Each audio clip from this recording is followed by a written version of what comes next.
Wow, jangan naik pentas selagi anda tak turunkan benda ni.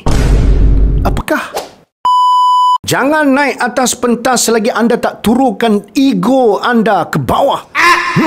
Kalau anda bercakap sebab nak impress orang, anda mesti akan terlupa untuk connect dengan mereka. Kalau anda asyik duk fikir yang aku kena nampak hebat, anda mesti terlupa untuk menjadikan audiens anda yang rasa mereka itu hebat. Ingat, audiens tak kisah pun anda tu siapa.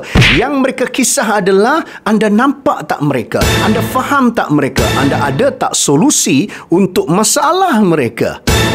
Jadi, setiap kali nak bercakap depan orang, duduk sekejap, tenangkan diri, doa sungguh-sungguh. Ya Allah, aku bukan nak tunjuk hebat, Ya Allah, tapi aku nak kongsi ilmu untuk sebarkan manfaat, Ya Allah. InsyaAllah, ini baru akan jadi satu suara yang dapat menyentuh jiwa.